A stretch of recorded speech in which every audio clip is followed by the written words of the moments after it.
They made me kneel in my own living room while his mother cut up my wedding dress with kitchen scissors.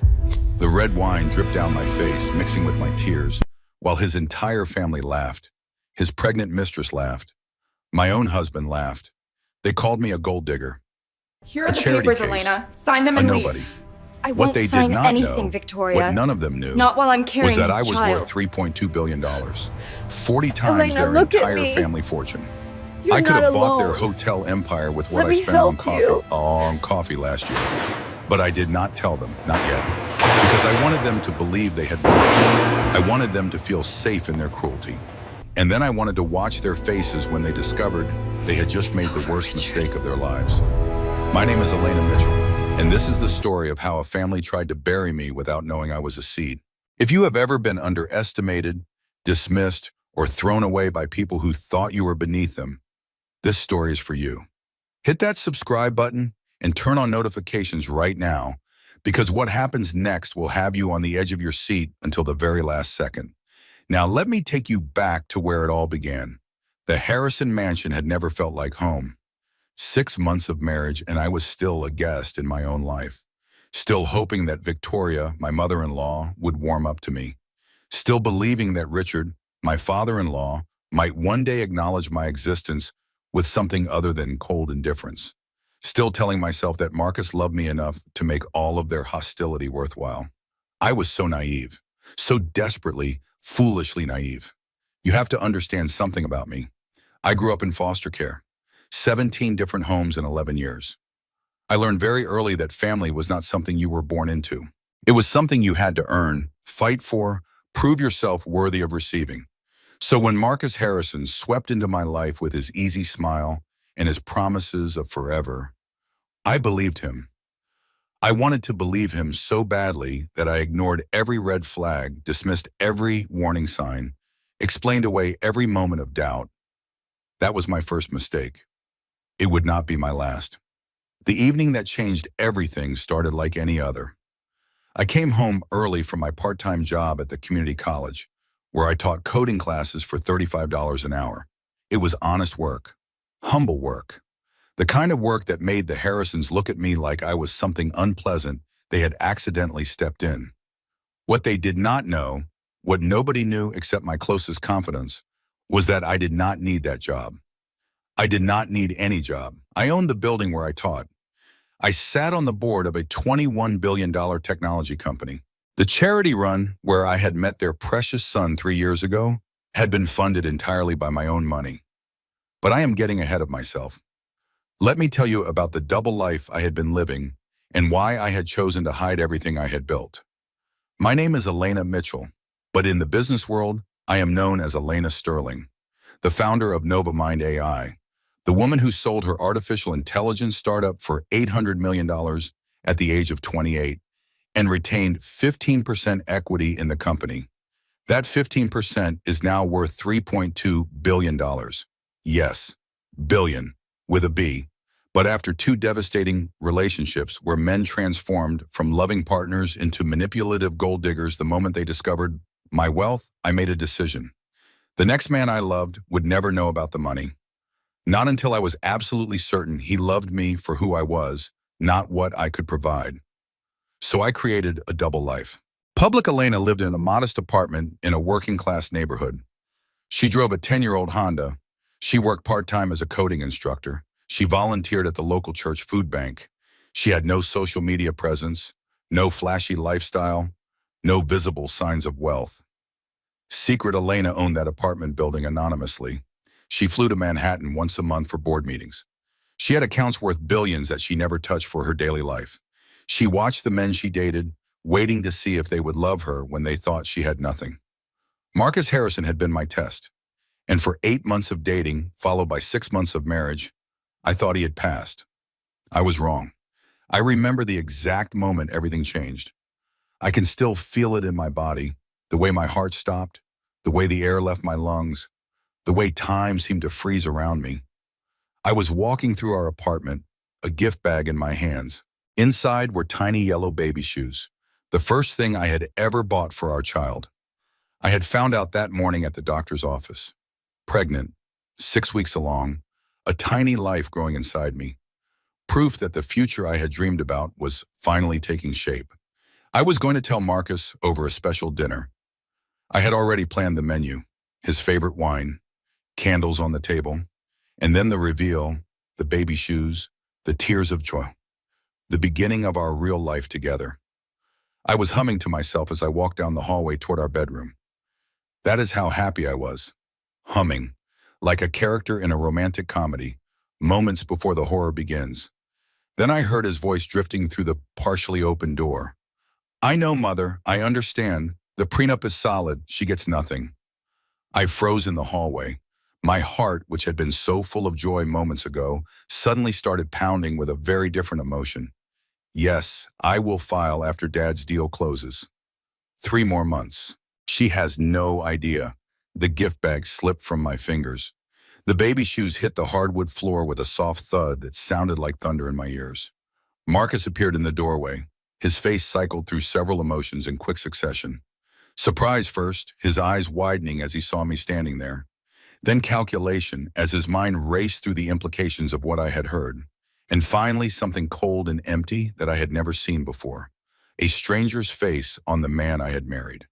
"How long have you been standing there?" My voice came out smaller than I wanted it to. Barely a whisper. Long enough. What happened next was clearly orchestrated, planned down to the smallest detail. I realize that now, looking back. They had been preparing for this moment for weeks, maybe months. They had anticipated every possible scenario, blocked every potential escape route. Before I could process what was happening, before I could even begin to understand the scope of the betrayal, the doorbell rang. Marcus walked past me like I was furniture and opened the door. The entire Harrison family entered our apartment like an invading army. Victoria came first, my mother-in-law, dressed head to toe in designer clothing that cost more than most people's monthly rent. Her smile never reached her eyes. It never had, not once in the 6 months I had known her. Behind her came Richard, my father-in-law, a retired federal judge with the bearing of a man who had never been told no in his entire life. He surveyed the apartment with undisguised contempt, like he was inspecting a crime scene. Then came Ashley Summers, a beautiful blonde woman I had never met before, visibly pregnant, her hand resting on her belly in a possessive gesture that sent ice through my veins. She was maybe 5 months along, showing clearly in a way that I would not be for months yet. And finally, hanging back near the door like she wanted to disappear into the wall, came Courtney Harrison, Marcus's younger sister, the only member of his family who had ever shown me genuine kindness. Her eyes were already filled with tears, and she would not look at me directly.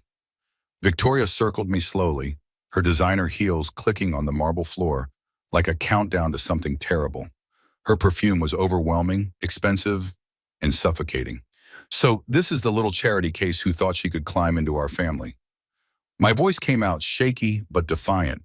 "Marcus, what is this? What is happening?" Richard stepped forward, his presence filling the room like a physical weight. "This is an intervention, young lady. You have made a terrible mistake, and we are here to correct it." Victoria stopped directly in front of me, close enough that I could see the careful application of her makeup, the tiny lines around her eyes that even the best cosmetic procedures could not completely erase. "Did you think we would not investigate you? Foster care, no family, no connections, no money. You are nobody, Elena, and nobodies do not marry Harrisons." I tried to stand my ground. I tried to summon the strength that had carried me through 17 foster homes, through 3 jobs during college, through building a billion-dollar company from nothing. "I love your son. I do not care about your money or your status. I just want to build a life with him." Victoria's laugh was like breaking glass, sharp and cruel and designed to draw blood. "Oh, you will care about money, sweetheart. You will care very much when you realize you are not getting any of it." She turned toward Ashley, gesturing for her to step forward. "Come here, darling. Let me introduce you properly." Ashley moved to stand beside Victoria, one hand still resting on her pregnant belly. Her smile was sharp as a blade, triumphant and cruel. "This is Ashley Summers. She is carrying the real Harrison heir. She and Marcus have been together for 2 years. You were just a phase, a little rebellion against everything we represent, a temporary amusement. It is over now. I looked at Marcus, desperate for him to deny it, for him to say this was some terrible joke, for him to step forward and protect me, defend me, choose me. He would not meet my eyes. Marcus, I could hear my voice breaking. Tell me this is not true. Tell me she is lying. Silence stretched between us like a wound that would never heal. Then finally, quietly, without any emotion at all, he spoke. I am sorry, Elena. I do care about you. But Ashley is my future. This was always going to end. What came next was designed to break me completely. To destroy not just my marriage, but my dignity, my sense of self, my will to fight back. Victoria produced a stack of papers from her designer handbag. Divorce documents. I recognized the format from my business dealings, though I had never expected to see them in this context. Sign these, and you can walk out of here with your dignity intact. She set them on the coffee table with a decisive snap. Refuse, and my husband will make sure you never work again in this state. He knows every judge, every hiring manager who matters, every landlord who wants to stay in his good graces. My hands were shaking, but somewhere deep inside me, some stubborn part that had survived everything life had thrown at me refused to simply surrender. I need a lawyer to review these first. My voice was steadier than I expected. I am not signing anything without legal counsel. Victoria's face twisted with something that might have been respect in a different situation, but was clearly just irritation at my continued resistance. She stepped forward and slapped the papers from my hands. They scattered across the floor like dead leaves. You need nothing. You are nothing. You have nothing. She walked to the bedroom closet and returned carrying my wedding dress, the one I had saved for months to buy back when I was still pretending to be poor. The one I had worn just 6 months ago, believing I was finally home, finally safe, finally loved.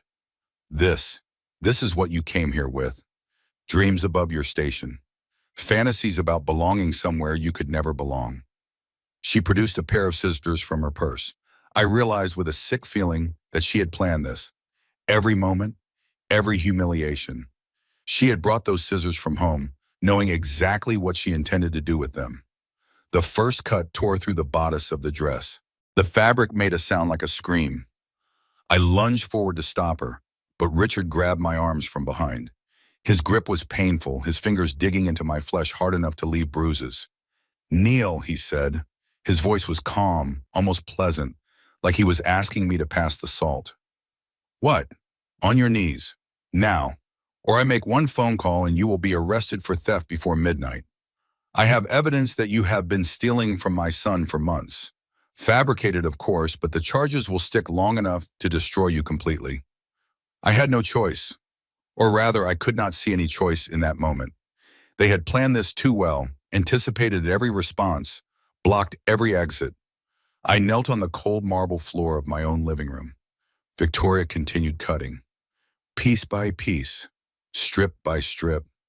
My wedding dress fell around me like snow, like confetti at a funeral, like the death of every dream I had ever had about love and family and belonging. Ashley laughed from somewhere behind me. Oh my God, this is pathetic. Marcus, can we please leave now? I am getting tired. Marcus's voice was flat, emotionless. Just sign the papers, Elena. Please, do not make this harder than it needs to be. I looked up and saw Courtney in the corner, crying silently. She mouthed 2 words through her tears. I am sorry. I signed the divorce papers. What choice did I have? They did not know about my money, and I was too shocked to think strategically, too broken to fight, too devastated to do anything except survive the next moment, and the next, and the next. The instant my signature touched the paper, my phone started buzzing. Then buzzing again. Then it would not stop. Email after email, text after text, the coordinated destruction of everything I had built in my public life. My part-time teaching job at the community college terminated. Budget cuts, they claimed. I would later learn that one of Richard's golf buddies sat on the college's board of directors. One phone call was all it took. My apartment lease terminated effective immediately. The building had been sold. Richard had purchased it that very morning just to have the pleasure of throwing me out onto the street. My bank accounts frozen pending a fraud investigation. Completely fabricated, of course, but bureaucratically effective. It would take months to untangle, months I did not have. They had been planning this for weeks, maybe months. Every move calculated, every exit blocked, every safety net cut away. Victoria poured herself a glass of red wine from our bar, the same wine Marcus and I had drunk on our wedding night, toasting to our future together. She walked over to where I still knelt, surrounded by the shredded ruins of my wedding dress, and poured the entire glass over my head. The wine was cold. It dripped down my face, mixed with my tears, soaked into what remained of the white fabric, staining it red. The color of blood, the color of anger, the color of the revenge I did not yet know I would take. "There," Victoria said, setting down the empty glass. "Now you look like what you are." She turned to leave, then paused at the door and looked back at me one final time.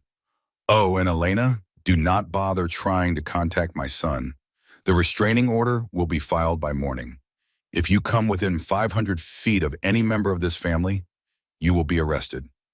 Do you understand?" I could not speak, could barely breathe. "Good." Victoria smiled, and it was the most terrifying thing I had ever seen. "This meeting is concluded. You will be out of this apartment within the hour. Security will ensure you take nothing that does not belong to you, which, as we have established, is everything." They left. Marcus did not look back. Not once, not even for a second. I knelt there for a long time after they were gone.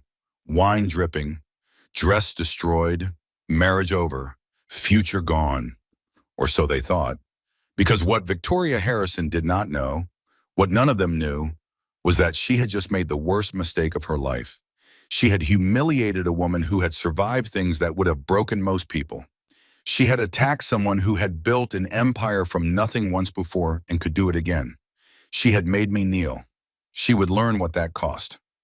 I walked out of that apartment with nothing but the clothes on my back, a garbage bag full of ruined wedding dress, $83 in cash, and a dying phone battery.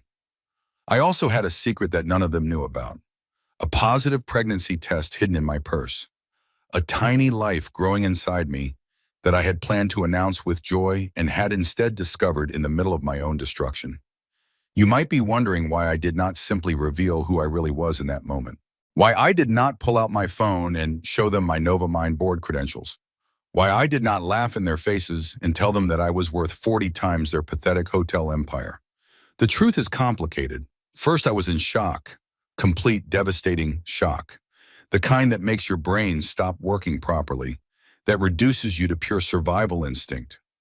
I could not think clearly enough to strategize. Second, Richard's fabricated fraud investigation had flagged my identity across multiple financial systems. Unfreezing my accounts would require legal battles, court appearances, weeks or months of fighting through bureaucratic red tape. It would mean revealing everything publicly, going through a scandal that would shake the tech world, exposing my double life in the worst possible way. And third, some part of me, some stubborn and perhaps foolish part, did not want to win that way. I did not want to simply overwhelm them with money. I wanted them to suffer. I wanted them to believe they had won, to feel safe in their cruelty, and then I wanted to watch their faces when they realized what they had done. But that came later. In that moment, walking out into the cold night air with wine still drying in my hair, I could only focus on survival. I drove to the only place I could think of, a small bakery in my old neighborhood, run by a woman named Rosa Martinez, who had been kind to me when I volunteered at the church food bank. I parked my car in the alley behind her building because I had nowhere else to go. And for 3 days, that car was my home. Those 3 days were the longest of my life. I want you to understand something. I had been poor before.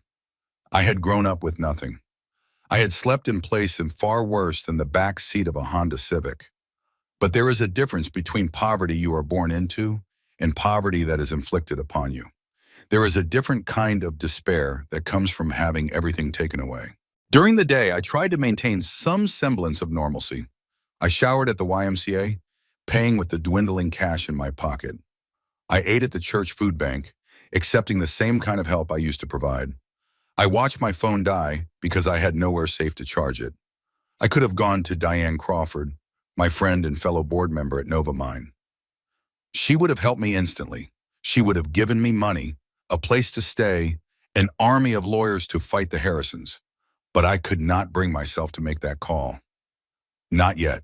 I was too ashamed, too broken, too convinced that somehow this was all my fault, that I had been stupid to trust Marcus, stupid to believe in love, stupid to think I deserved happiness. Every night I curled up in the back seat of my car and tried not to cry. I talked to the baby, even though she was barely the size of a raspberry, even though she could not hear me, even though I was not even sure I would be able to keep her safe. I know this is not what I promised you, I whispered into the darkness. I was supposed to give you a family, a home, everything I never had. But I am going to figure this out. I am going to build something for us, even if I have to start from nothing all over again. Starting from nothing was something I knew how to do. When I was 7 years old and my parents died in a car accident, leaving me with no relatives willing to take me in, I had started from nothing. When I bounced between 17 foster homes in 11 years, never staying anywhere long enough to feel safe, I had learned to rebuild myself over and over again. When I worked 3 jobs to put myself through state college on scholarships and determination, sleeping 4 hours a night and studying on my breaks, I had proven that I could survive anything. When I built NovaMind AI from a laptop in a studio apartment, teaching myself to code and then teaching myself to lead, and then teaching myself to dominate an industry, I had shown that nothing could keep me down. The Harrisons had reminded me of something I had temporarily forgotten. They had reminded me that the only person you can truly count on is yourself. But sometimes, if you are very lucky, the universe sends you people who prove that theory wrong. On the 4th morning at 4:47 in the morning, I woke to a gentle tapping on my car window. Rosa Martinez stood there in her bakery apron, her face creased with concern. She was in her late 50s, with silver-streaked dark hair and hands that had kneaded thousands of loaves of bread over the decades. Her husband had died 15 years ago, leaving her to raise 4 children alone. She had turned that bakery into her life's work, and in the process she had become a quiet pillar of the neighborhood. I had met Rosa through my volunteer work at Pastor James's church. She donated day-old bread to the food bank every week, and she always stayed to help serve it. We had talked sometimes, nothing deep, just a casual conversation of 2 women who both knew what it meant to work hard. She had no idea who I really was.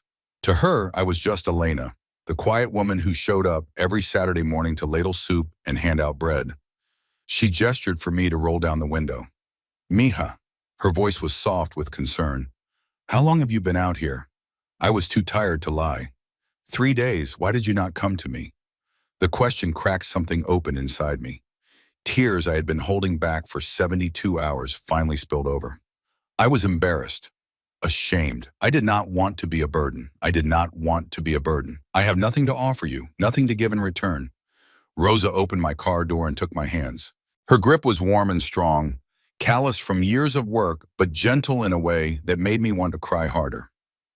You think I helped you at the food bank because of what you could offer me? You think kindness is a transaction? She pulled me out of that car, wrapped her arm around my shoulders, and walked me into her bakery. The smell hit me immediately, warm bread and yeast, and something sweet baking in the ovens. It smelled like safety, like home. She sat me down at a small table in the back, the one she used for paperwork and breaks and feeding strays, like me. She made me eat a warm croissant and drink strong coffee while the sun came up outside. You will work mornings with me, she said, 4 in the morning until 11. You will eat 3 meals a day. You will sleep in the room upstairs, the one my son used before he moved away. And when you are ready, only when you are ready, you will tell me what happened to you. I could not speak. I could only nod and cry into my coffee while this woman I barely knew offered me everything. Rosa, I finally managed, why are you doing this? You do not know me. You do not know anything about me. She smiled, and it reached her eyes in a way that Victoria Harrison's smile never had. I know you show up every Saturday. I know you look the homeless people in the eye when you serve them, which most volunteers do not do. I know you always stay late to help clean up even when nobody asks you to. She paused. And I know what it looks like when a woman has been broken by people who were supposed to love her. I have seen that look before, in the mirror. I would learn later that Rosa's daughter Maria had been in an abusive marriage. That Rosa had watched her child suffer and had not known how to help. That Maria had died 3 years ago under circumstances Rosa still could not bring herself to discuss. I would learn that in helping me, Rosa was trying to save the daughter she had not been able to save before. But in that moment, all I knew was that a stranger had offered me grace when I had nothing to give in return. And that gift would change everything. That night, after Rosa had shown me to the small room upstairs, after I had showered and eaten and slept for a few hours, I finally found the courage to charge my phone and make a call. Diane Crawford answered on the second ring. "Elena, thank God." Her voice was tight with worry. "I have been trying to reach you for 3 days. What happened? Where are you?" I told her everything. The ambush, the humiliation, the divorce papers signed under duress, the coordinated destruction of my public identity, the frozen accounts, the fabricated fraud charges, and the pregnancy, the baby growing inside me that I had not told anyone about except the baby herself. When I finished, there was a long silence on the other end of the line. "Richard Harrison is a snake," Diane finally said. "I have heard stories about him for years, but he is a snake who has no idea what he stepped on. They think they destroyed me. They think I am nobody. Then we let them keep thinking that, for now, because they do not know about Nova Mind. They do not know who you really are, and that means you still have options." I looked around the tiny room Rosa had given me, a single bed with clean sheets, a small window overlooking the alley, a life that had shrunk to almost nothing. "I am pregnant, Diane. Whatever happens next, it is not just about me anymore. I have someone else to protect." Diane's voice softened. "Then you have everything that matters, and we are going to get everything else back. I promise you that." I believed her. For the first time in 3 days, I felt something other than despair. I felt the beginning of hope.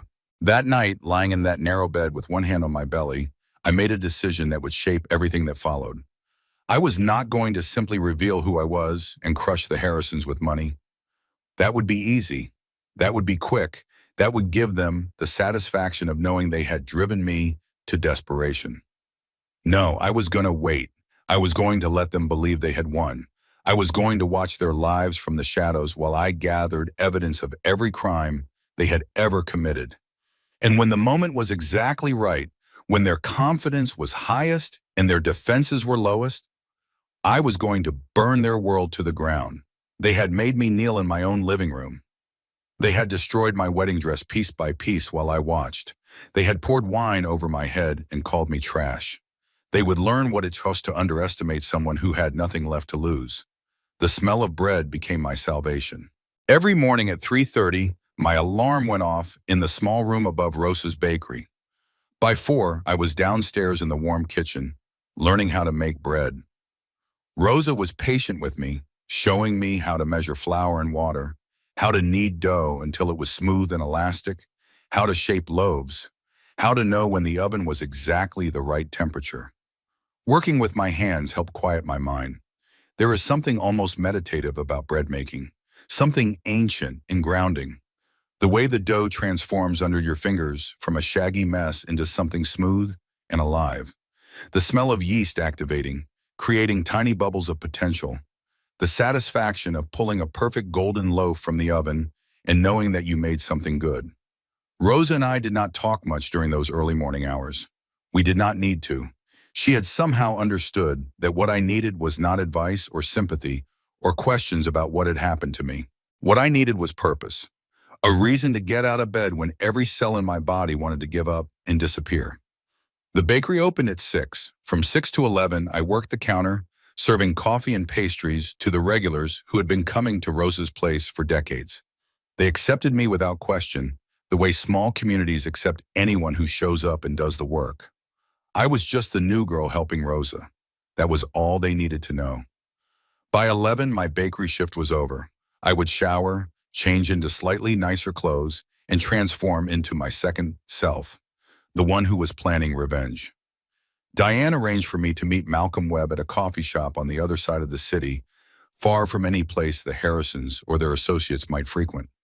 Malcolm was in his early 40s with graying hair at his temples and eyes that had seen too much injustice to be surprised by anything. He had built his career as a civil rights attorney, specializing in cases that other lawyers considered unwinnable. He had a reputation for taking down powerful people who thought they were untouchable. He also had a personal connection to Richard Harrison that made him exactly the right person for what I needed. "Tell me about Judge Harrison," Malcolm said after we had settled into a corner booth with our coffees. "Tell me what you know that is not in the public record." I thought carefully before answering. I had only been married to Marcus for 6 months, but I had observed a great deal during that time. The whispered phone calls Richard took in private, the way certain judges seemed to defer to him at social events, the fear in Courtney's eyes whenever her father raised his voice. "I think he has been bribing court officials for years. Judges, clerks, prosecutors.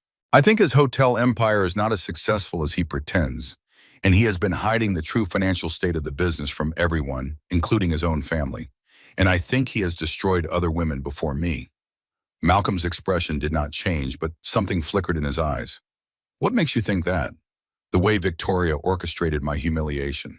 It was too smooth, too practiced, like she had done it before and knew exactly how to break someone." And something Marcus's sister Courtney said about their father's first wife, a woman named Linda. Malcolm was quiet for a long moment. Then he opened a folder he had brought and pulled out a photograph. A woman, maybe 35, with sad eyes and a tired smile. Linda Harrison, Richard's first wife, Marcus's biological mother. I studied the photograph, feeling an unexpected kinship with this woman I had never met. What happened to her? She was committed to a psychiatric facility when Marcus was 3 years old. Richard and Victoria claimed she was mentally unstable, a danger to herself and others. Unfit to be a mother, she lost custody of both her children, Marcus and his older brother David. I did not know Marcus had an older brother. David has not spoken to the Harrison family in over 20 years. After what they did to his mother, he changed his name and disappeared completely. I have been trying to locate him for years. And Linda? She was released from the psychiatric facility after 6 months. 3 months later, she drove her car off a bridge. It was officially ruled an accident. But you do not believe that. Malcolm shook his head slowly. I believe Richard Harrison drove that woman to take her own life, just like he has driven others to ruin over the years. He uses his legal connections like weapons, destroying anyone who gets in his way. He did it to Linda. He tried to do it to you. And if someone does not stop him, he will keep doing it forever. I leaned forward. You said you have been trying to locate David for years. How long have you been building a case against Richard Harrison? Malcolm met my eyes. 10 years. Ever since he put one of my clients in prison for a crime he did not commit. Tell me. The story Malcolm told me was infuriating. His client, a young man named Jerome Wilson, had been accused of robbing a convenience store. The evidence was shaky, the eyewitness identification unreliable, but Richard Harrison had been the presiding judge. He had manipulated the trial from start to finish, coaching the prosecution, excluding defense evidence, giving jury instructions designed to guarantee conviction. Jerome Wilson spent 7 years in prison before DNA evidence finally exonerated him. By then, he had lost his job, his apartment, his girlfriend.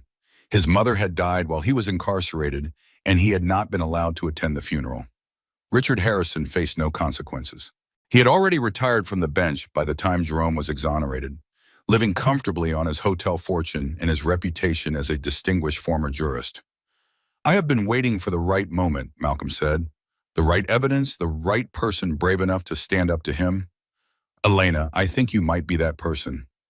I thought about the tiny life growing inside me, about the world I wanted her to inherit, about the kind of mother I wanted to be. I am definitely that person, I said. What do I need to do? Over the following weeks, Diane, Malcolm, and I built our strategy piece by piece. The first priority was accessing my money without revealing my identity publicly. The Nova Mind Board held an emergency session via secure video conference. I explained that I was dealing with a personal matter that required discretion. I did not go into details about the Harrisons, but Diane had already briefed the other board members privately.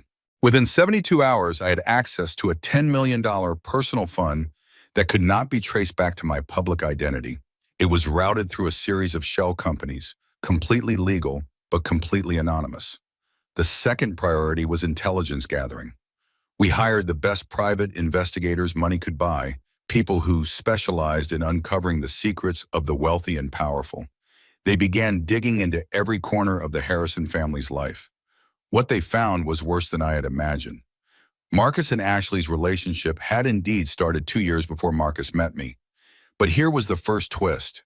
DNA analysis from a discarded coffee cup proved that Ashley's baby was not Marcus's. The real father was her personal trainer, a married man named Derek who had no idea he was about to become a father. Ashley had been playing the same game I had been playing, hiding her true self to get what she wanted. The difference was that her deception was designed to trap a wealthy man into marriage, while mine had been designed to find genuine love. Victoria's charity foundation, the one she used to burnish her reputation as a philanthropist and a community leader, was missing $2.3 million.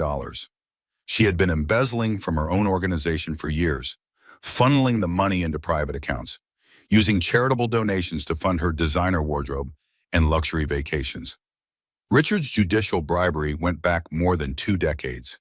At least 3 people were currently serving prison sentences for crimes they did not commit, all because Richard had manipulated their trials. One of them was Malcolm's client, Jerome.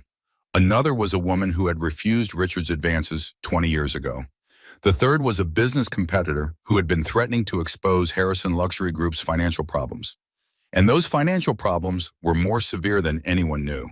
Harrison Luxury Group was not just struggling, it was drowning. $18 million in debt, hemorrhaging clients, 6 months away from bankruptcy. Richard had been hiding the true state of the business from everyone, including his own wife and children. "They are rotting from the inside," I said during one of our strategy sessions. "We barely have to do anything. Their empire is built on sand, and the tide is coming in." Diane shook her head. "That is not enough. You want them to know it was you. You want them to understand exactly who they tried to destroy." She was right. I did not just want the Harrisons to fall. I wanted them to know that the woman they had called nobody, the woman they had made kneel, was the one who had ended everything. While my investigators were gathering intelligence, I continued living my double life. Mornings at the bakery with Rosa, teaching her regular customers to trust me, learning her recipes, watching the sun rise through flower-dusted windows. Evenings at the community church with Pastor James Williams.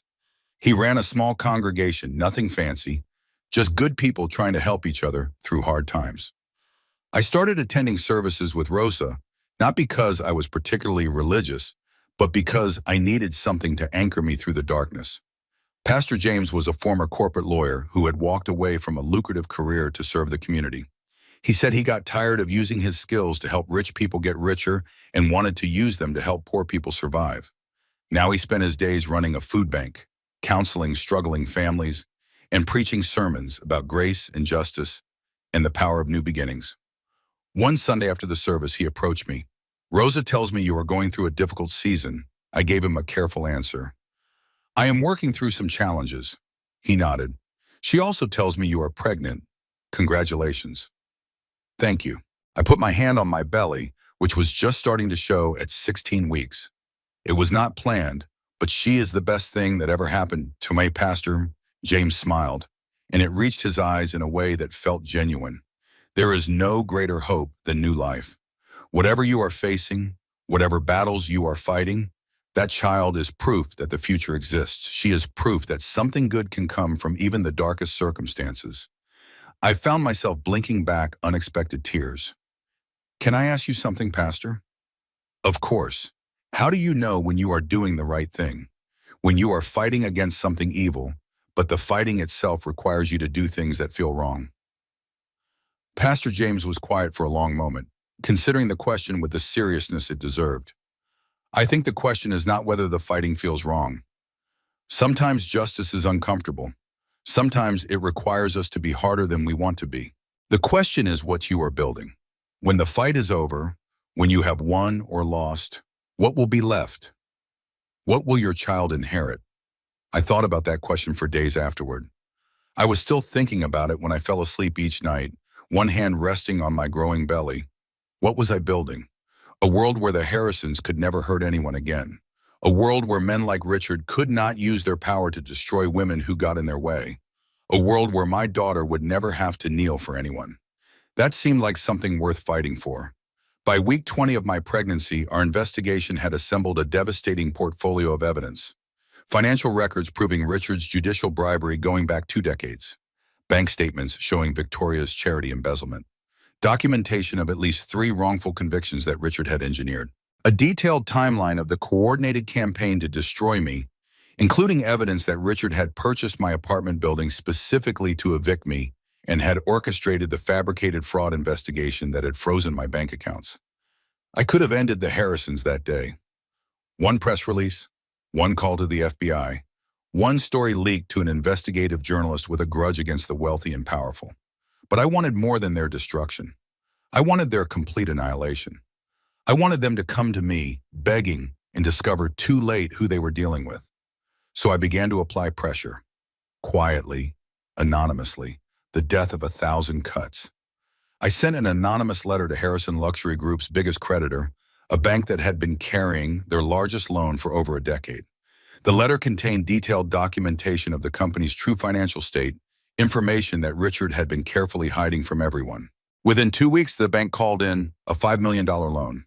They wanted their money now, not later. I made sure that Harrison Hotels started losing contracts. Nothing dramatic, nothing that could be traced back to me. Just a quiet word here, a rumor there.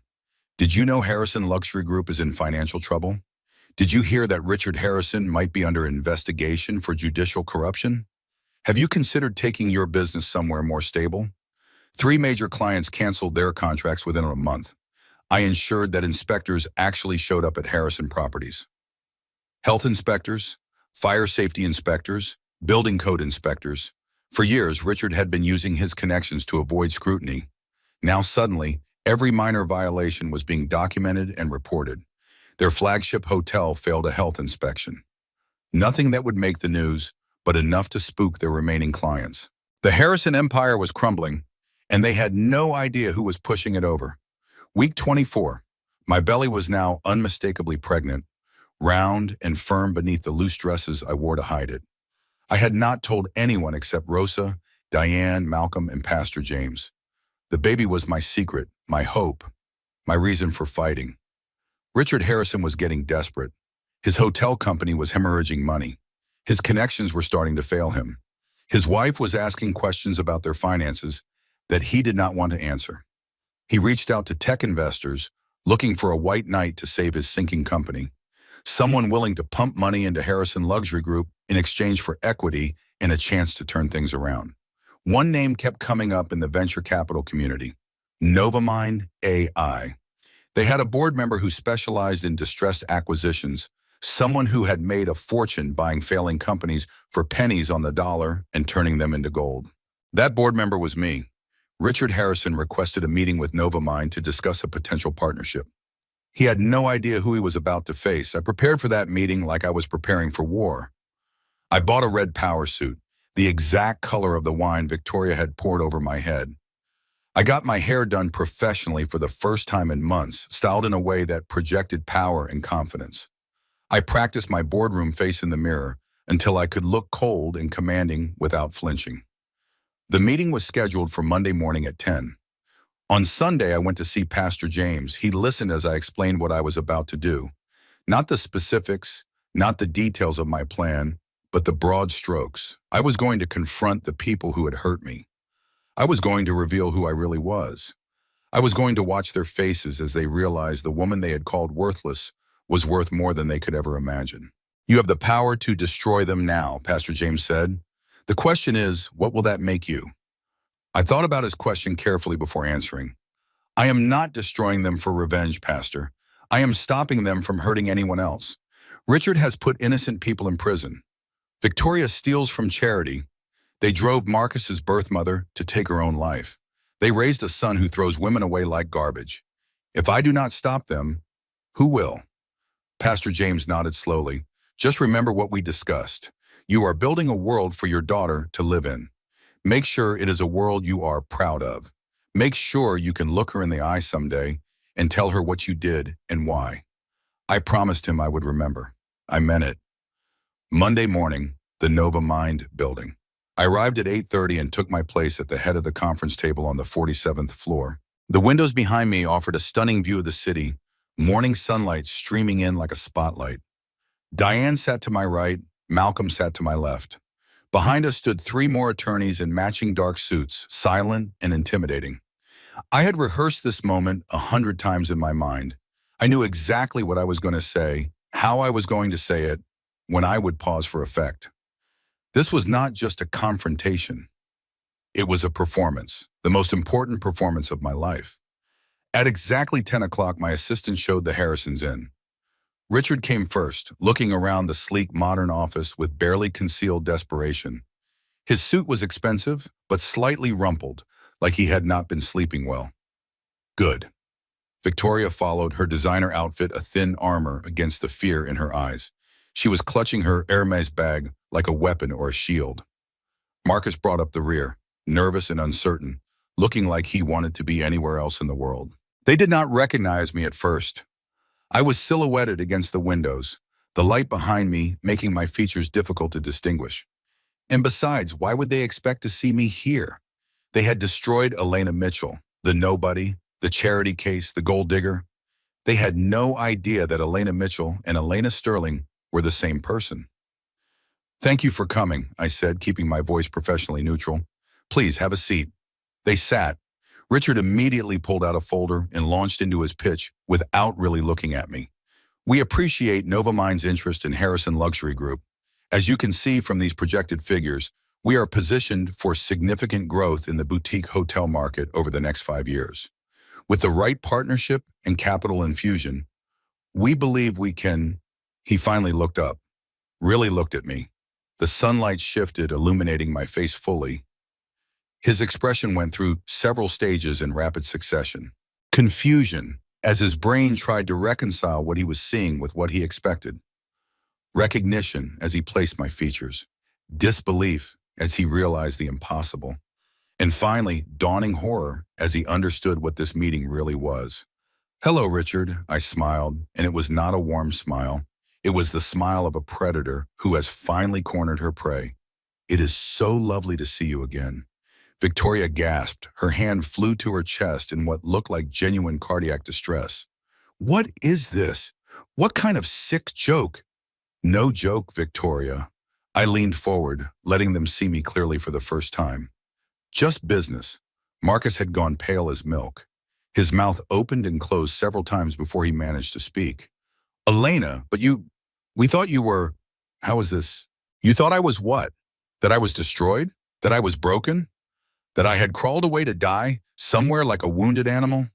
I stood up and walked slowly around the table, letting my heels click on the marble floor with each step.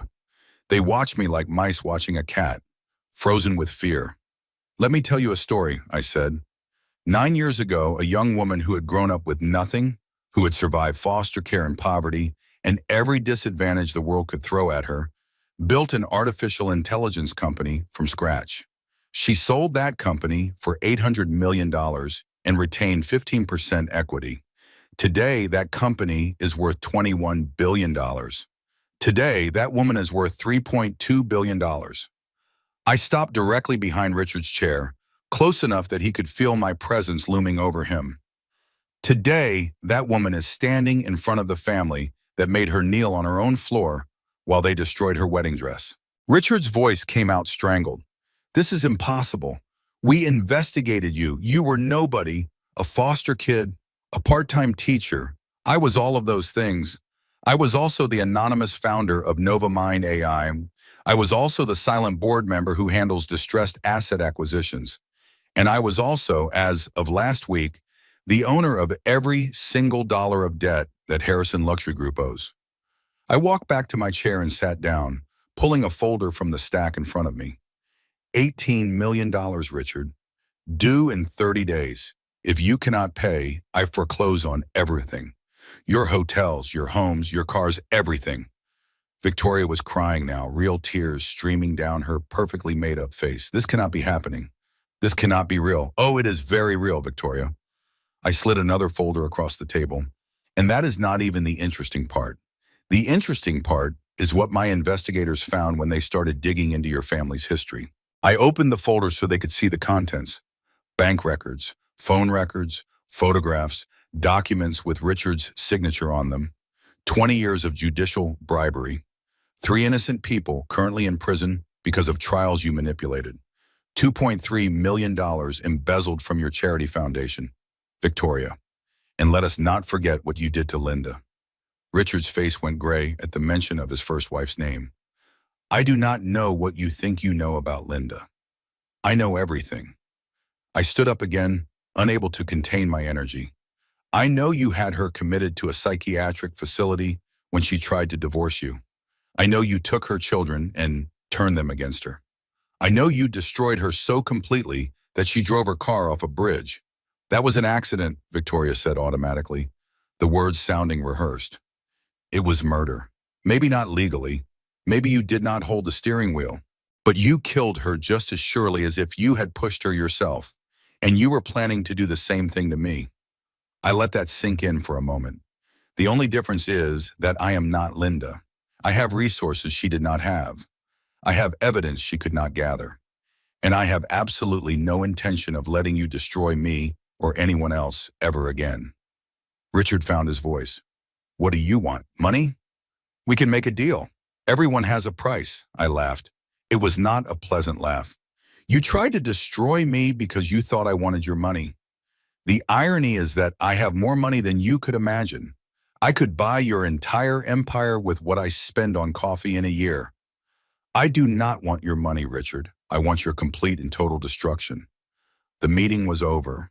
There was nothing left to say. My lawyers will be in touch, I said. 30 days, Richard. That is how long you have to save everything you have built. I suggest you start making phone calls. I turned and walked toward the door, then paused and looked back one final time. Oh, and Victoria, the next time you feel like pouring wine on someone's head, you might want to Google them first. I walked out. I wish I could tell you that was the end of the story, that I walked out of that building victorious, that the Harrisons crumbled immediately, that justice was swift and complete. But life is not that simple. And the Harrisons had not survived this long by giving up at the first sign of trouble. For 6 beautiful days, I allowed myself to believe I had won. I bought baby furniture for the first time, a crib with a mobile of stars, a changing table painted soft yellow, a rocking chair where I could sit and feed her. I set up a nursery in a new apartment I purchased anonymously. I painted the walls and hung pictures and imagined the life I would build for my daughter.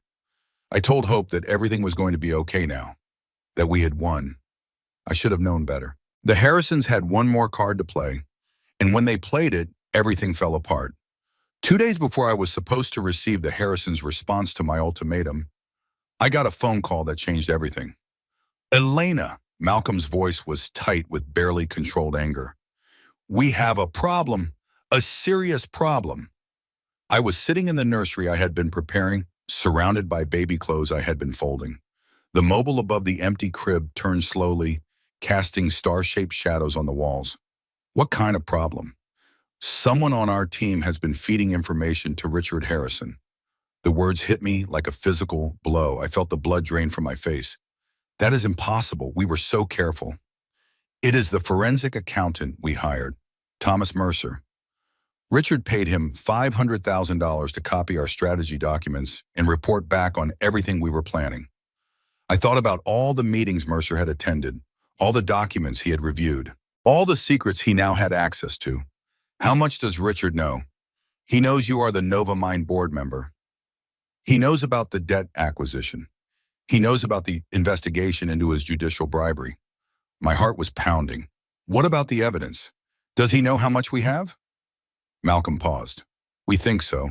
We think Mercer copied everything before we identified him as the leak. I closed my eyes, trying to think through the implications. If Richard knew what we had, he could prepare countermeasures. He could destroy evidence. He could intimidate witnesses. He could use his connections to block any investigation before it started. There is one silver lining, Malcolm continued. Richard does not know how wealthy you actually are. He thinks you have maybe $10 or $20 million. A nuisance, not an existential threat. He does not understand what he is really dealing with. That was something, at least. But it was not enough. What is he going to do? I do not know yet. But I think we are about to find out. Richard struck within 48 hours. The first blow came in the form of legal papers. A judge who was clearly in Richard's pocket issued an emergency restraining order claiming I had been stalking and harassing the Harrison family. The order prohibited me from going within 500 feet of any Harrison family member, their homes, or their businesses. The second blow was worse. Tabloid stories started appearing on celebrity gossip websites and social media. Jilted ex-wife's disturbing obsession with former in-laws. The headlines painted me as a mentally unstable woman who had been dumped by her wealthy husband and was now pursuing a vendetta against his innocent family. The stories included photographs of me outside Harrison properties, taken by private investigators and presented out of context. Me walking past their flagship hotel, actually on my way to a meeting with Malcolm. Me parked outside their mansion, actually waiting for traffic to clear on the busy street. Each image twisted to support the narrative that I was dangerous. The third blow was devastating. Richard's lawyers filed a motion in family court, arguing that I was mentally unstable and should not have unsupervised custody of my baby when she was born. They cited my obsessive behavior, my erratic actions, my history of deception. They requested that the court appoint a guardian for my unborn child and restrict my parental rights. They were trying to take my daughter before she was even born. I was 26 weeks pregnant when I read that custody motion, sitting at Rosa's kitchen table, feeling my daughter kick for the first time. And I read the words, "The respondent has exhibited erratic and obsessive behavior consistent with serious mental illness. For the protection of the unborn child, we request that the court appoint a guardian and restrict the respondent's parental rights pending a full psychiatric evaluation." The papers fell from my shaking hands. They cannot do this. Rosa picked up the motion and read it, her face darkening with anger.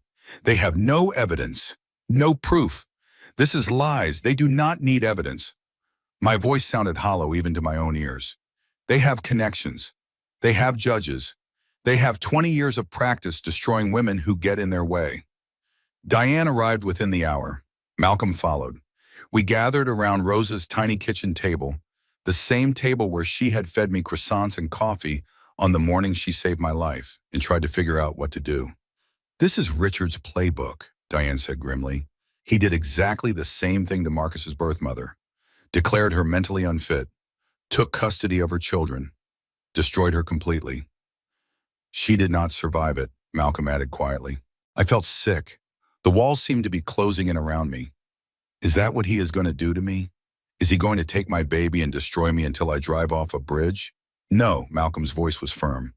Because you are not Linda. You have resources she did not have. You have documentation she could not gather. And you have people fighting for you who are not going to let this happen. But we need to be smart about this, Diane added. Richard has clearly decided to go nuclear. He is not trying to negotiate or make deals anymore. He is trying to destroy you completely. Which means we need to escalate too, Malcolm said. No, I put my hand on my belly, feeling my daughter move.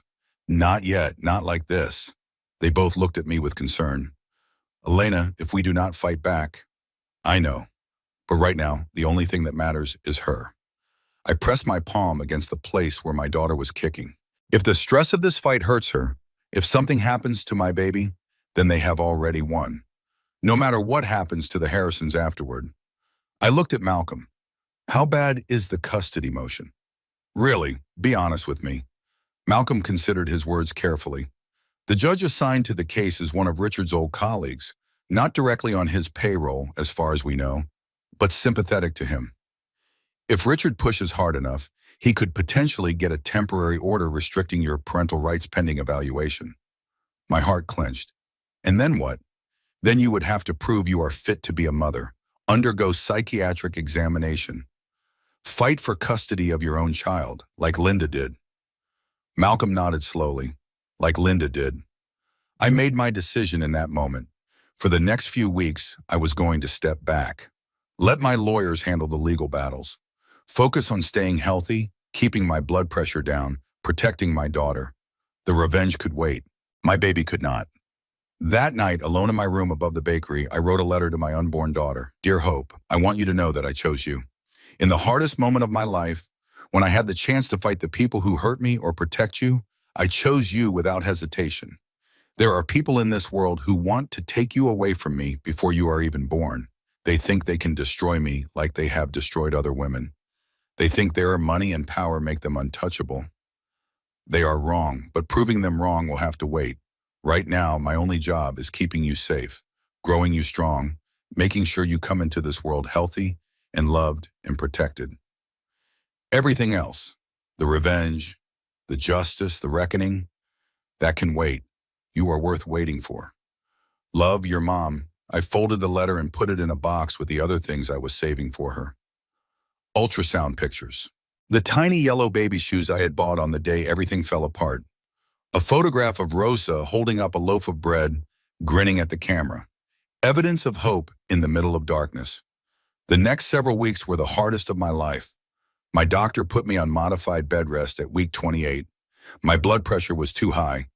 The stress was affecting the baby's growth. I needed to rest, stay calm, avoid anything that might trigger the fight or flight response that was keeping my body in constant crisis mode.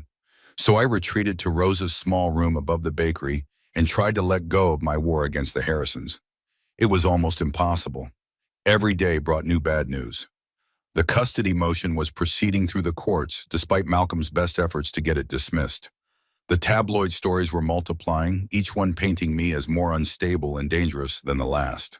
The Harrison family was giving interviews portraying themselves as innocent victims of a mentally ill woman's vendetta.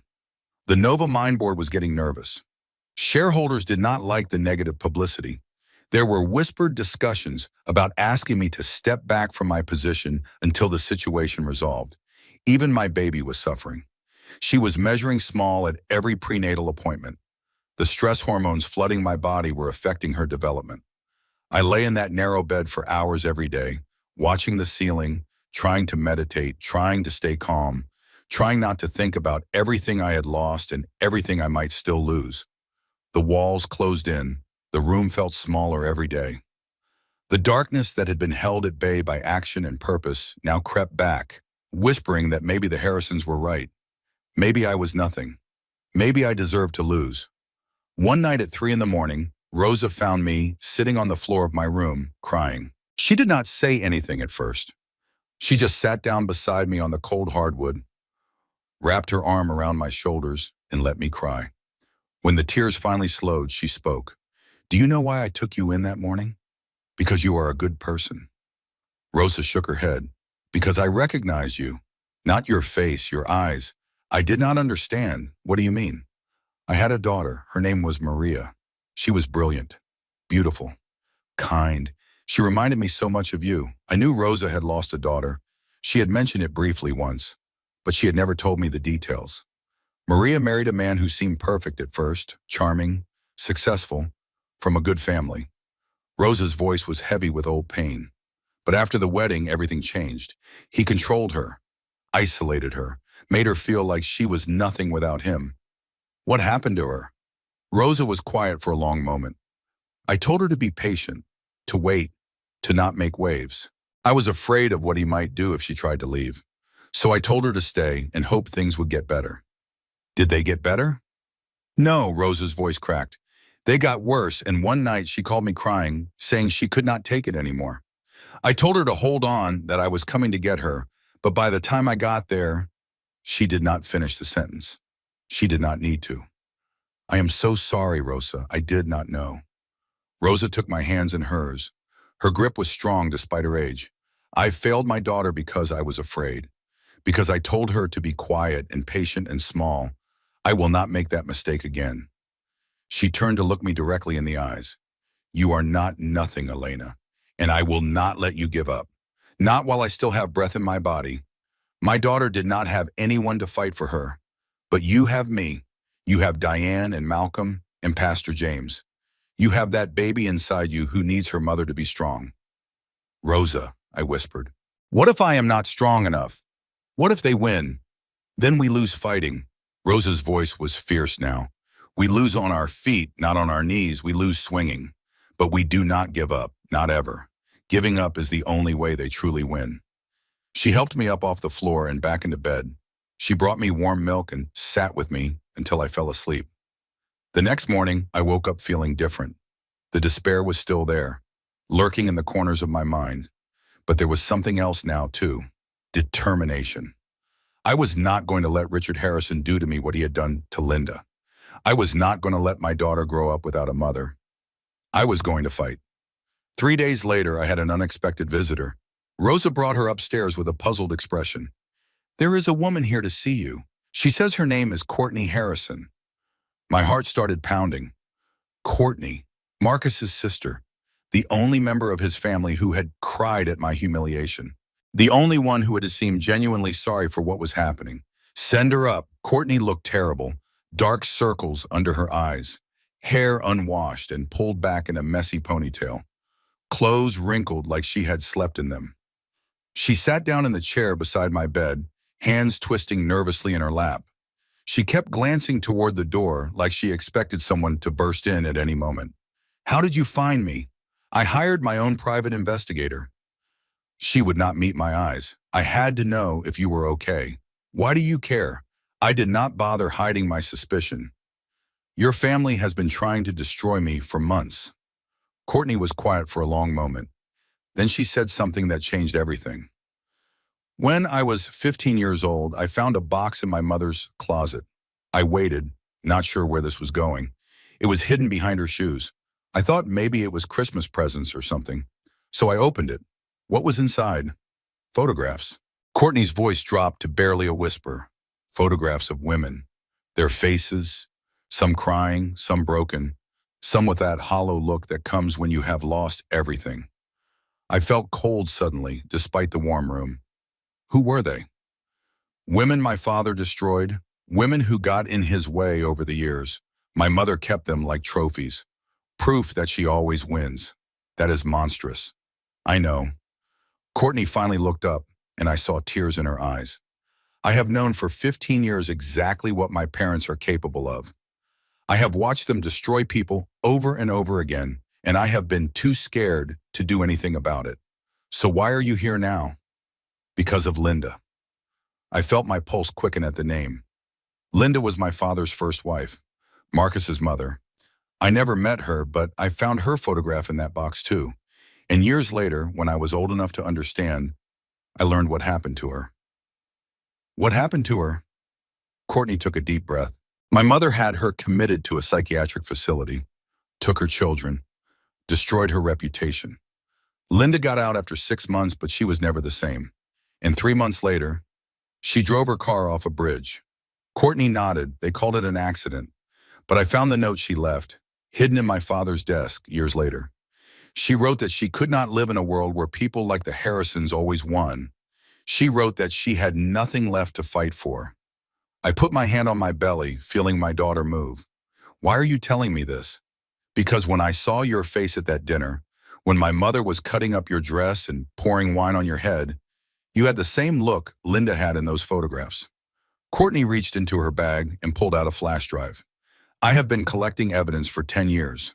Bank records showing my father's bribes to judges, documentation of my mother's charity fraud, records of every woman he has destroyed. I have been waiting for someone brave enough to use it. She pressed the flash drive into my hand. End them, Elena, for Linda, for Maria, for all the women they have hurt. End them. With Courtney's evidence, everything changed. The documents she had gathered were explosive. Bank records showing regular payments to judges and court officials, amounts ranging from $10,000 to $50,000 over 20 years. Emails proving Victoria knew about and actively encouraged Richard's witness tampering. Audio recordings of Richard bragging about ruining opponents, describing in detail how he had manipulated trials to ensure guilty verdicts against innocent people. But the most damning evidence was about Linda. Courtney had preserved the commitment papers that Richard had used to have his first wife institutionalized. She had found the doctor who had signed off on the commitment, now retired and racked with guilt, willing to testify that Richard had bribed him to declare Linda mentally incompetent. She had obtained police reports, medical records, psychiatric evaluations that had been buried or falsified, and she had Linda's suicide note, the one Richard had hidden in his desk for 20 years, the one that explicitly blamed him and Victoria for her death. "This is enough to put Richard in prison for the rest of his life," Malcolm said, his voice awed. And Victoria too, depending on how deep her involvement goes. I looked at Courtney, who had stayed to help us organize the evidence. She was pale and shaking, but there was something like relief in her eyes. "Are you sure you want to do this?" I asked her.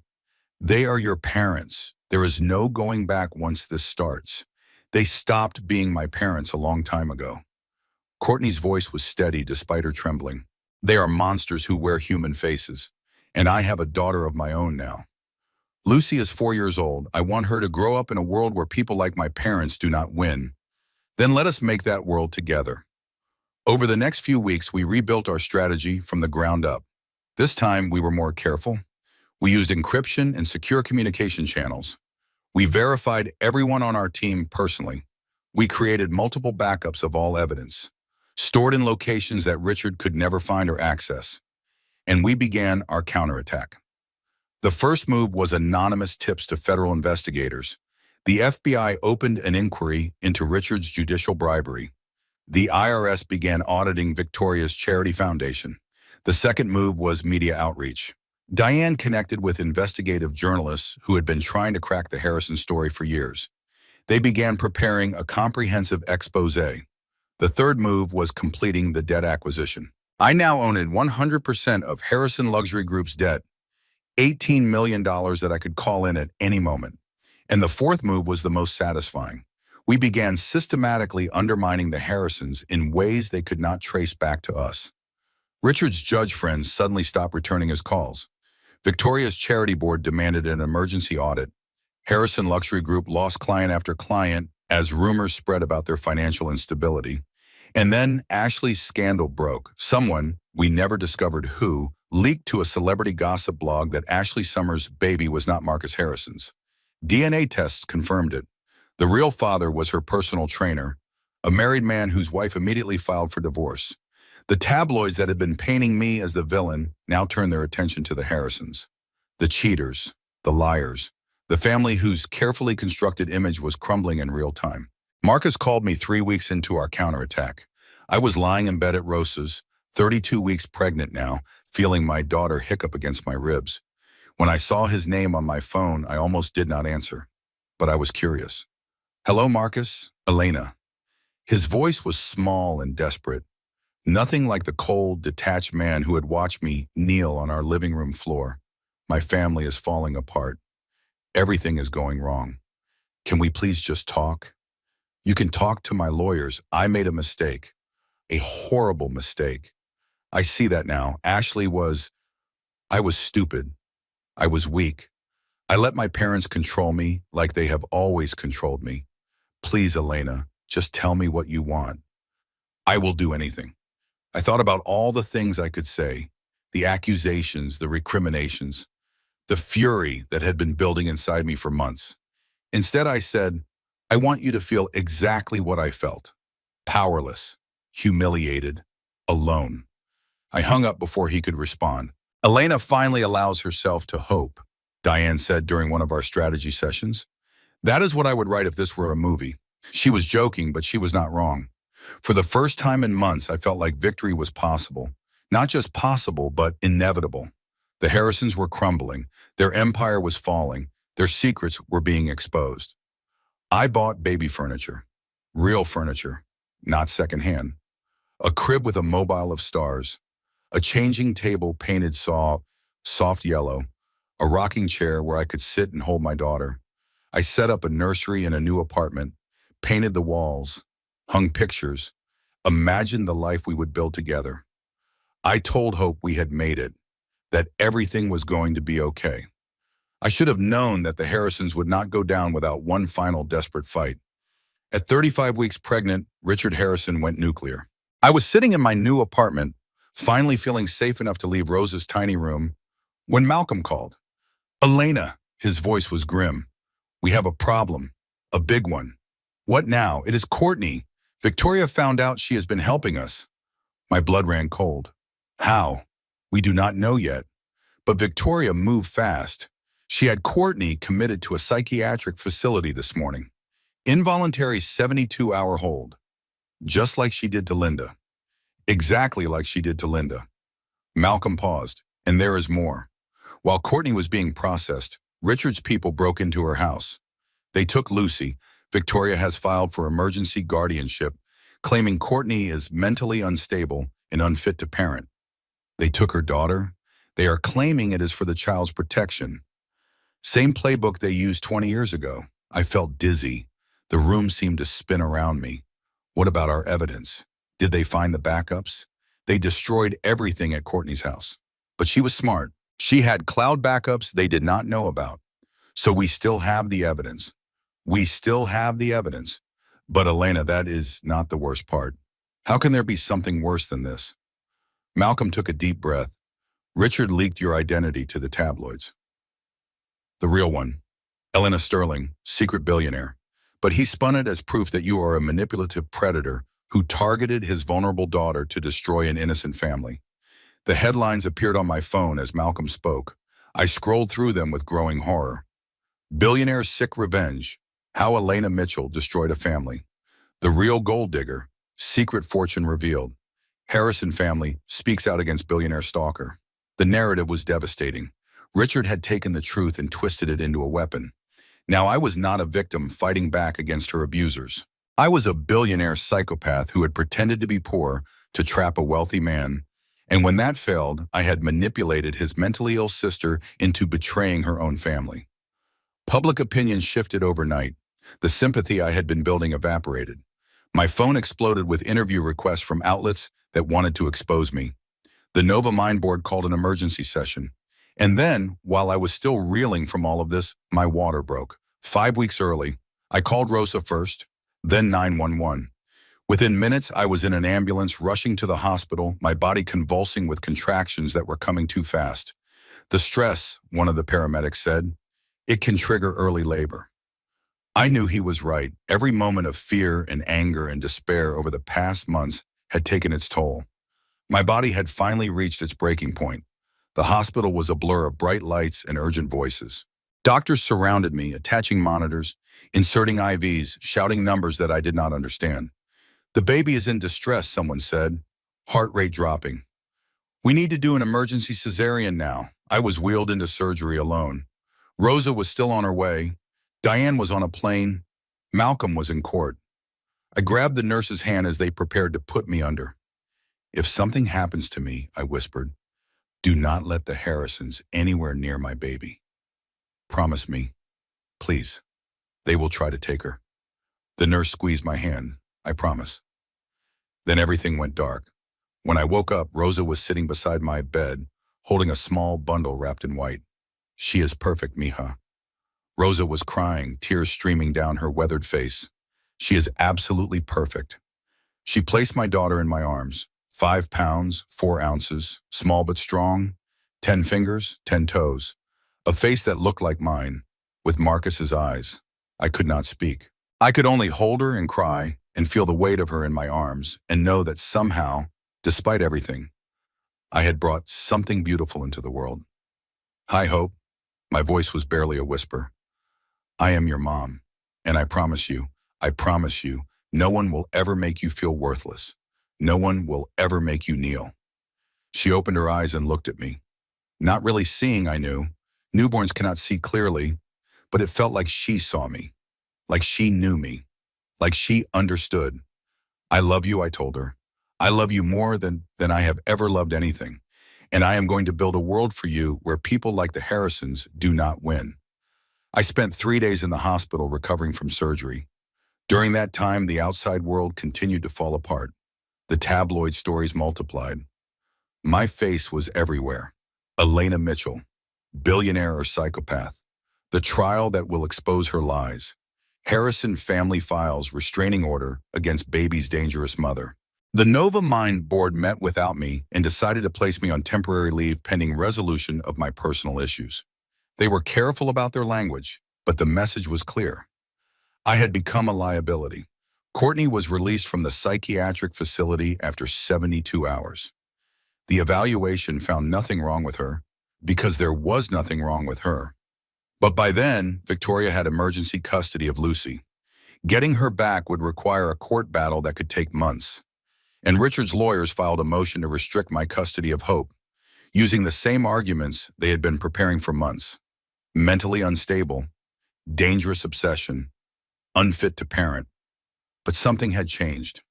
I was no longer fighting to win. I was fighting for my daughter, for her future, for the world she would grow up in, and that gave me strength I did not know I had. 3 weeks after giving birth, I convened a meeting of my team, Rose's kitchen. All of us gathered around the tiny table. Diane, Malcolm, Pastor James, Courtney via video call. Hope was sleeping in a carrier beside me, making small snuffling sounds. The Harrisons think they have won, I said. They think they have destroyed us. They think they can take everything. I looked around at the people who had chosen to stand with me. They are wrong. We have Courtney's evidence. We have documentation of every crime they have committed for 20 years. We have proof that Richard bribed judges, that Victoria embezzled from charity, that they destroyed Linda and tried to destroy me. I paused. But if we release this piece by piece, they will find ways to counter each move. They will spin each revelation. They will use their connections to bury the truth. So what do we do? Diane asked. Everything at once. I felt a cold clarity settle over me. We release everything simultaneously. The evidence to federal prosecutors, the story to journalists, the debt call to the banks, the custody motions to the courts, all of it on the same day, at the same hour. So much coming from so many directions that they cannot possibly respond to all of it. Malcolm nodded slowly. Overwhelming force. Give them no time to prepare countermeasures. Exactly. We have one shot at this, one chance to end them forever. If we do this right, Richard goes to prison. Victoria goes to prison. Their empire collapses, and my daughter grows up in a world where they can never hurt anyone again. When? Courtney asked. Monday morning, 8 o'clock. Everything drops at once. That is in 6 days. Then we have 6 days to get everything ready. I looked at my sleeping daughter. She is worth it. She is worth everything. Monday morning, 8 o'clock. Everything happened at once. The investigative story dropped first. Harrison family, 30 years of corruption.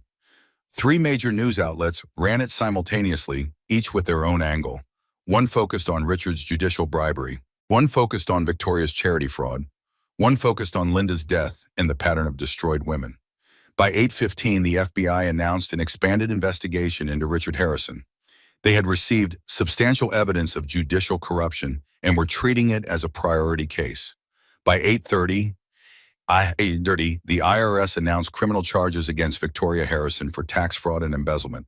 By 9, I called in all of Harrison Luxury Group's debt, $18 million due in 48 hours. I knew they could not pay. Nobody could liquidate that much that fast.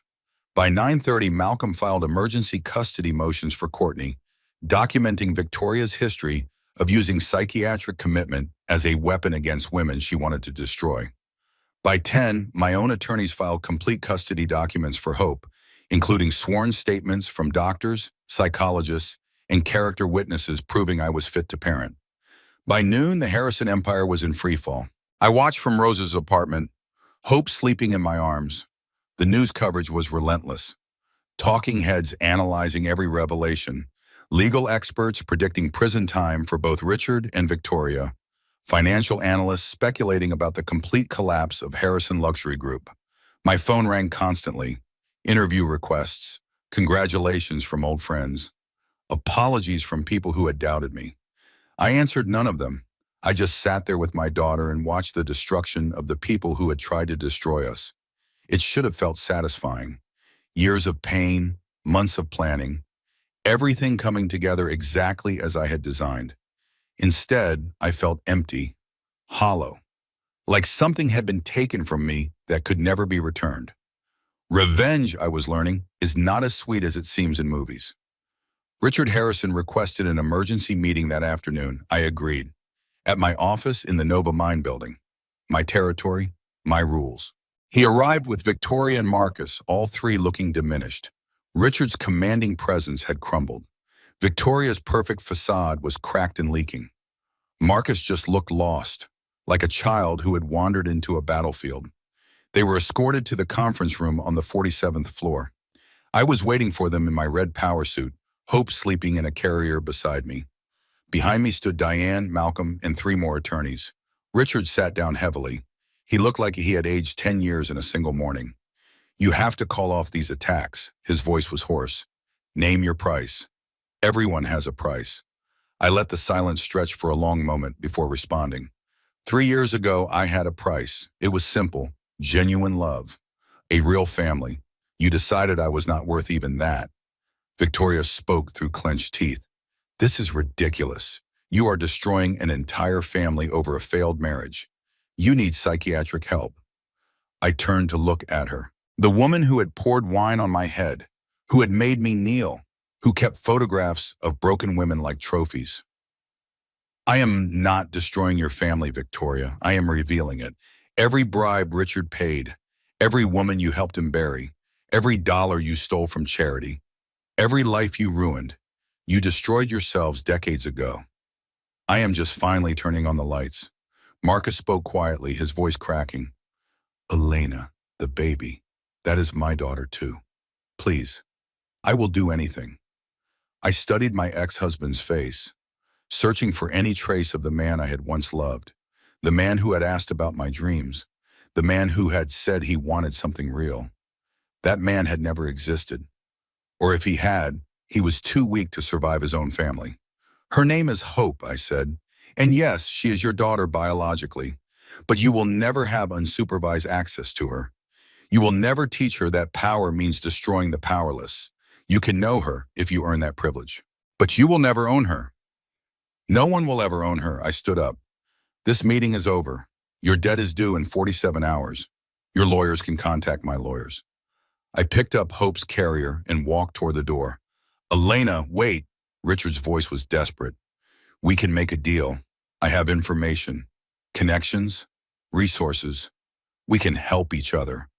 I paused at the door and looked back one final time. You had your chance to help me. You could have welcomed me into your family. You could have seen me as a daughter instead of a threat. Instead, you made me kneel while your wife destroyed my wedding dress. I held up Hope's carrier slightly. Look at her, Richard. She is the only Harrison who matters now. And she will grow up in a world where you and everything you represent no longer exist. I walked out without looking back. The aftermath unfolded over the following months. Richard Harrison was convicted on 14 federal counts. Wire fraud, bribery, obstruction of justice, witness tampering. The evidence was overwhelming, the jury unanimous. The judge, one of the few in the state who had never taken Richard's money, sentenced him to 15 years in federal prison with no possibility of early parole. They sent him to a facility 3 states away. I heard he requested solitary confinement after other inmates recognized him from the news coverage. He spends 23 hours a day alone now, with nothing but his thoughts for company. His former colleagues send Christmas cards to his victims. Victoria Harrison was convicted on charity fraud and tax evasion charges. 3 years in prison, plus full restitution of the $2.3 million she had stolen. She was released after 18 months for good behavior. The last I heard, she works at a thrift store in Arizona, sorting donated clothes from women like the ones she used to look down on. She has not contacted her children since her release. Whether from shame or spite, I do not know. Marcus Harrison was not charged with any crimes. He is weak, not criminal. He lost his job when Harrison Luxury Group collapsed, lost his inheritance when his father's assets were seized, lost his status when everyone who used to admire his family name suddenly developed amnesia. He works at a rental car company now, assistant manager. He sees Hope once a month, supervised at a family center. He started therapy, I heard. Wrote me a letter that took him 6 months to finish, apologizing for everything. I read the letter. I did not respond, but I kept it for Hope. Someday when she is old enough, she will read it and understand that people can be broken and still trying to heal. Ashley Summers moved to Nevada after the scandal. Her baby's real father wants nothing to do with them. She tends bar at a casino, I heard, saw me on the cover of Forbes and changed the channel. I do not think about her much, but there is one person I think about often, Courtney Harrison. She got Lucy back, testified against both her parents in open court, which was the hardest thing she had ever done, sat on that witness stand and told the truth about everything she had seen growing up. The manipulation, the destroyed women, the box of photographs. Victoria could not look at her during the testimony. Richard just stared straight ahead, his face empty. Afterward, Courtney collapsed in my arms and cried for an hour. Now she runs the Harrison Family Victims Fund. I provided the initial donation, but she built the organization from the ground up. They help women escaping financial abuse and domestic violence, providing legal assistance, housing support, job training. Last month, they served their 5,000th client. We talk every Sunday. Lucy and Hope have become almost cousins, inseparable when they are together, building a new kind of family from the wreckage of the old one. 5 years later, morning light streams through the windows of my kitchen. Hope is sitting at the breakfast table, eating pancakes with chocolate chips arranged in a smiley face. She is 5 years old now. She has her father's eyes and my stubbornness. She asks questions constantly about everything from why the sky is blue to why some people are mean to why pancakes taste better with faces on them. Rosa is at the stove making more pancakes. She lives next door now in the apartment I bought so she could be close. She is 82 years old, silver-haired and slower than she used to be, but her hands still know how to make bread better than anyone else in the world. Hope calls her Abuela Rosa, Grandmother Rosa. The name makes Rosa cry sometimes when she thinks no one is looking. Mommy, Hope says through a mouthful of pancake, why do I have two houses? I set down my coffee cup. What do you mean, sweetheart?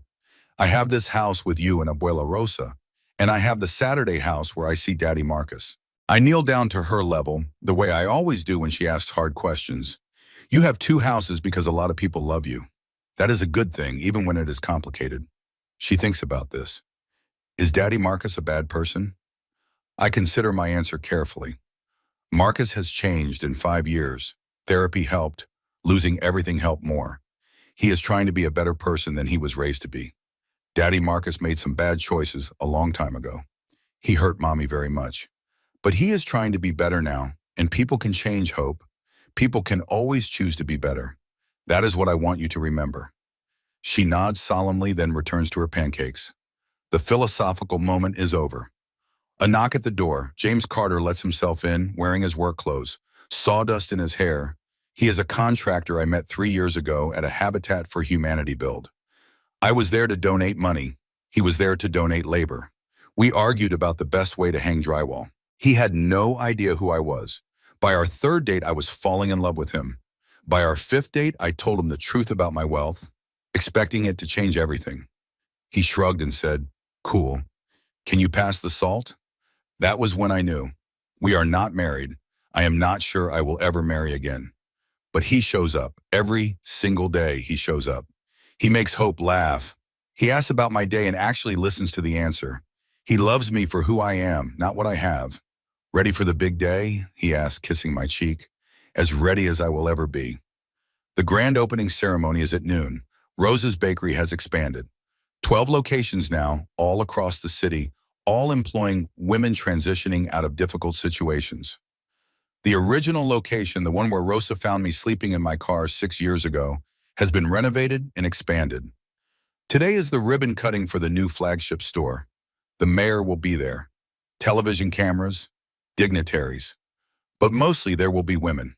Women who found jobs at Rosa's Bakeries when no one else would hire them.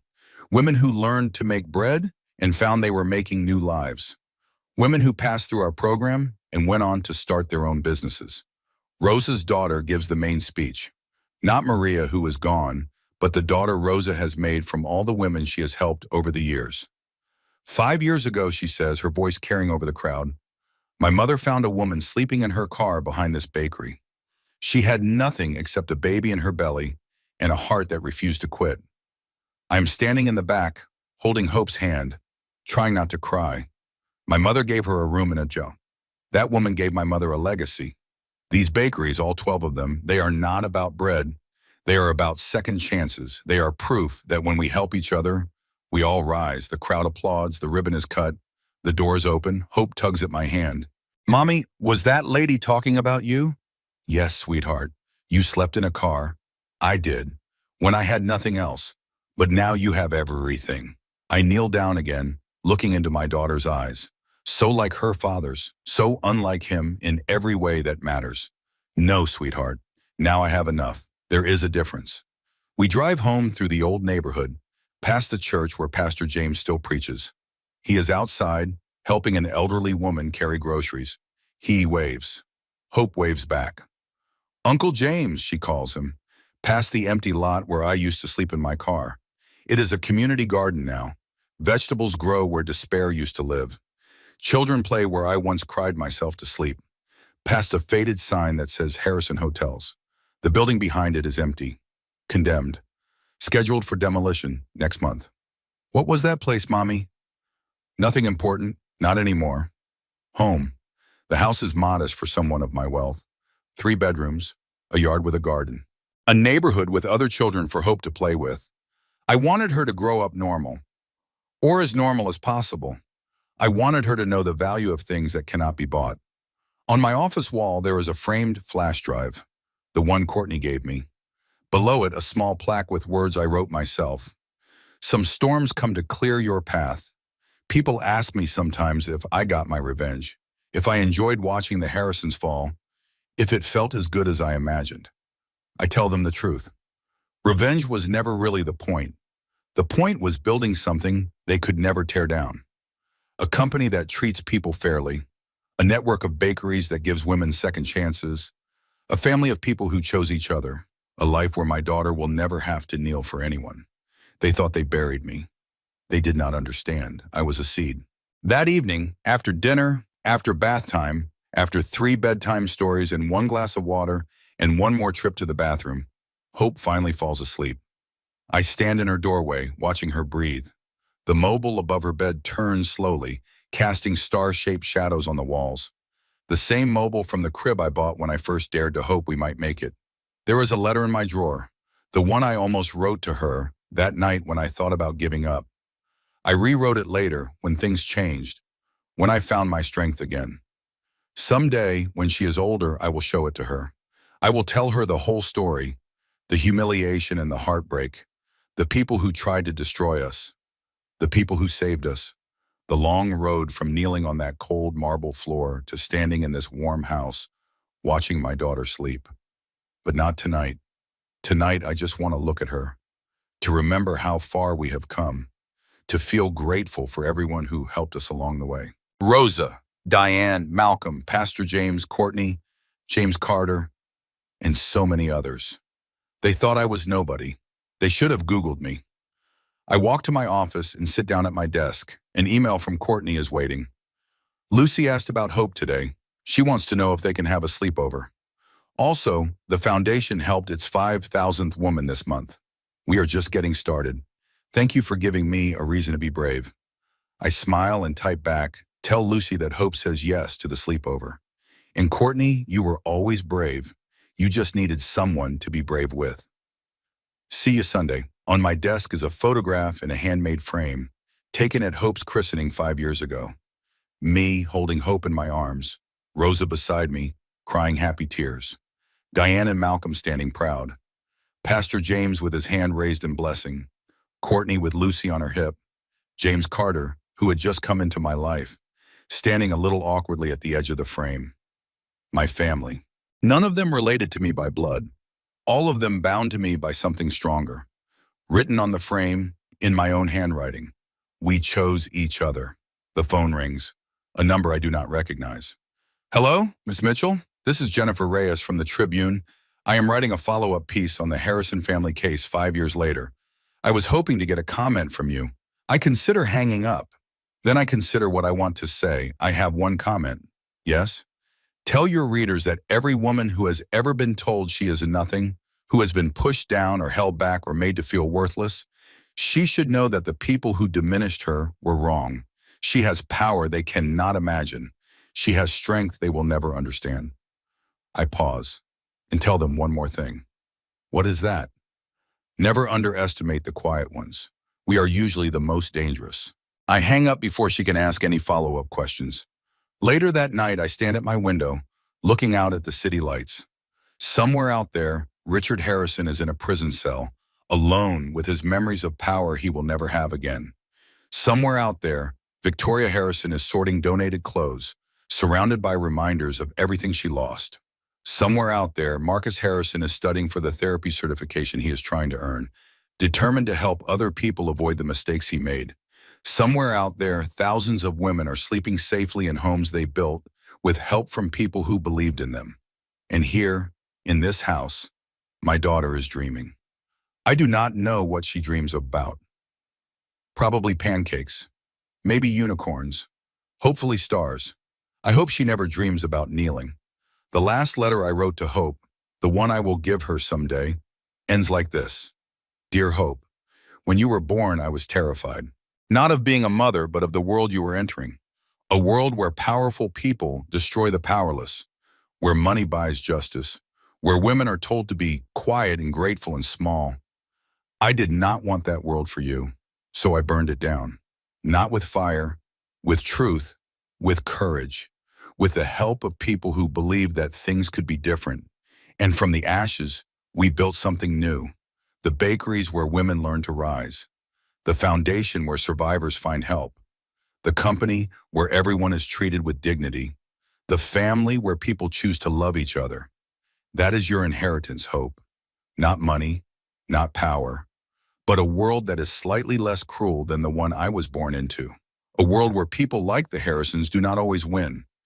I did not do this alone. I had help every step of the way. People who saw me when I could not see myself. People who believed in me when I had stopped believing. That is the other part of your inheritance. The knowledge that no one succeeds alone. That strength means asking for help when you need it. That family is not just the people you are born to, but the people you choose and who choose you. I love you, Hope, more than I have ever loved anything. More than I love the empire I built, or the revenge I took, or the justice I finally found. You are my greatest accomplishment, not because of anything you will achieve, just because you exist, just because you are mine. They thought they buried me. They did not know I was a seed. And you, my darling girl, are the flower. Love forever, Mom. Forever, your mom.